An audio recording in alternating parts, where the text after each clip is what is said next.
I call it selective rule enforcement. Where them kicks at? Where them hands? Where them holes? Where them throws? You know what I'm saying? Selective rule enforcement means that rules are enforced against black people that are not enforced against white people.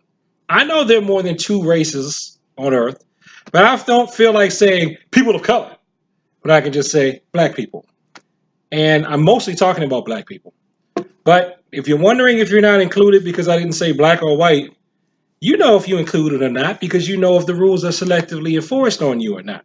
And I can't speak for the experiences of other ethnic groups. I can speak on this one as a black man. And I do know that there's a such thing as selective rule enforcement. Let me give you an example of selective rule enforcement. There was an airport, okay? The sign said, don't drop people off at the airport at this stop. Drive down a block and drop them off there. So don't drop them off at this part of the airport. Just go down there to another part of the airport and drop them off, okay? That was the sign. There was no real logical explanation for it. Just not at point A. Drive a little bit down to point B. You can see point B from point A, but that's what the rule says. So I'm driving up. I'm getting ready to drop off at point A, right? And I saw the sign. I was like, oh, okay. I can't drop off and pick up at point A. I had to go down to point B. I get ready to go to point B, and then I stop because somebody comes right in front of me, and they're white. They come right in front of me. They open the door. They drop people off, picking people up. They keep going. So I'm thinking maybe they're a cab or something like that. So I go down to point B. Next time I come to, this was a period where I'm just going to keep innocent parties' names out. But I had to go to this airport a lot to pick someone up in the family. So I leave, then I come back there again. I said, oh, that's right, it's point A. You can't drop off, pick off point A. Let me go down to point B. I get ready to go. Two other cars come. They're white people. They come there to drop people off, and I stop. I want to say, hey, excuse me, I thought we're not supposed to drop people off, pick up people at point A. We're supposed to go to point B. Like, oh, come on, no, nobody forcing that. No, you can go ahead. You can drop people off, right? And this is me being stupid, forgetting about selective rule enforcement, right? So I take them at their word, and it's not their fault because they're just doing what they've been used to doing, okay? So the next time I go there, I go to drop someone off at point A. I go to drop someone off at point A. Cop comes from literally out of nowhere. I don't know where this cop came from, him out there, hand on his gun. Who does say you're not supposed to take the gun? Has a gun, yelling at me. You're not supposed to, right? Just going off, right? Going off. Go down to point B or you're going to, right? Going off. So I'm like, I guess I'll just be a good little slave. I do not need to argue with the police officer.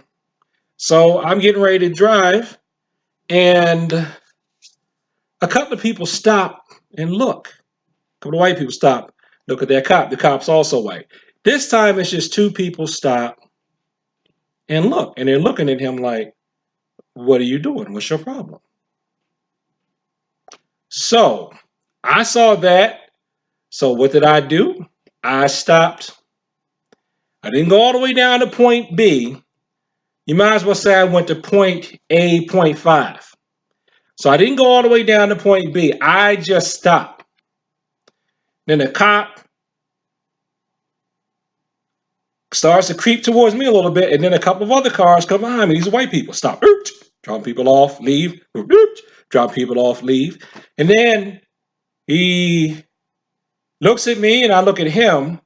And then other people start coming outside, gathering around. And then other people start looking at him. So they're all looking at him. I'm looking at him. He looks at me. Then he looks at them. And then the people who got dropped off and were dropping off, they all start looking at him. So finally, He decides to make everybody go park down in Point B.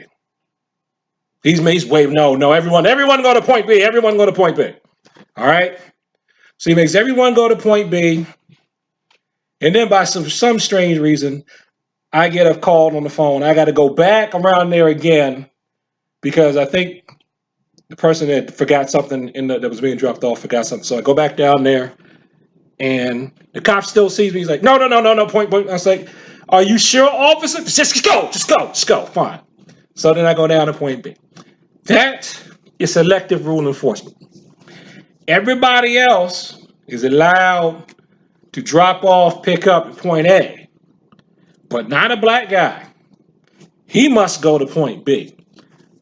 Just like, that's a personal example, but just like the two guys who are waiting at Starbucks, nobody else is made to buy something while they're waiting at Starbucks, but the black people are. There might even be a sign up there that says that. But they don't really enforce. Nobody does that. Don't worry about it. You go ahead. But that's selective rule enforcement. You know, I'm willing to bet that there are times when someone may say the sign, there may be a sign like at a gas station that says restroom is for employees only. But when one race shows up, they can use the restroom. When other races show up, they can't use the restroom. The most blatant example of selective rule enforcement that has made the news, has made the web recently, is the whole barbecue grilling incident. I call her the racist barbecue grill lady. She's on the phone yelling, stayed on the phone over 2 hours, trying to get the police to come antagonize people who are using a charcoal grill in a public park at a spot where she was saying that they weren't supposed to use charcoal grills. And it wasn't even a police matter. If anything, you would call the park authority, and the park authority would come and write them a ticket that says, you're not supposed to use charcoal, and give them a ticket, and that's you want to drill, you pay the ticket. And that's the end of it. See, selective rule enforcement, and it's something that's so messed up because the way they get you is a lot of stuff is just human nature. Human nature makes you want to do this. Like with me, human nature made me not want to drive down to Point B because Point A is right there and there's nothing going on that I can blatantly see as dangerous. It wasn't even like it was a taxi cab stand there. It was nothing like that. So I'm like, this is just at this corner. Why I got to drive all the way down to that corner when I can just drive them at this corner? Right? But then if I do that, I might get shot. But other people, sure. Okay? This happened. This was a selective rule enforcement car stop. All right. This was not too long, or maybe about 6 years ago. I'm trying to get on the Beltway in DC, and people are just driving like crazy. I mean, they're driving like they've lost their minds. My car almost gets hit twice. And there was a sign there that said you can't stop on the side of the road.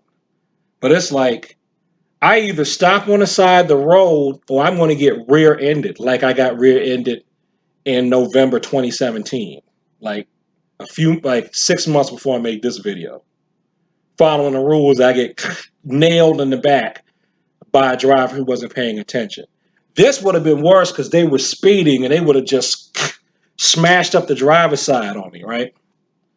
I'm just like, I can't get on the road. These people, it's like, you know what? I'm going to just have to come over. And I knew what was going to happen if I dared not to follow the rules too long. I came up here, cop comes from out of nowhere. You're not supposed to be this. You saw the sign. I know you can read. You saw the sign. I swear to you, somebody almost ran him over. It was a white cop yelling at me for being in this spot on the side of the road, right? He's out there, hand on the gun, one hand on the gun, other hand pointing. You're not. Whoosh. It came so close to him, the force of the person speeding by spun him a little bit. So I'm like, I'm like, oh my God, did I see somebody almost die? They go, boom. He goes like, What? And then another car comes. Zoosh. And then another car comes. Zoosh. And then finally, he stops. I see some wheels turning in his mind. He finally stops. And then I see him starting to pull people over, and he told me I could go. But see, his first instinct, the black guy broke the rule. Get him, get him, get him. And he almost died because of that.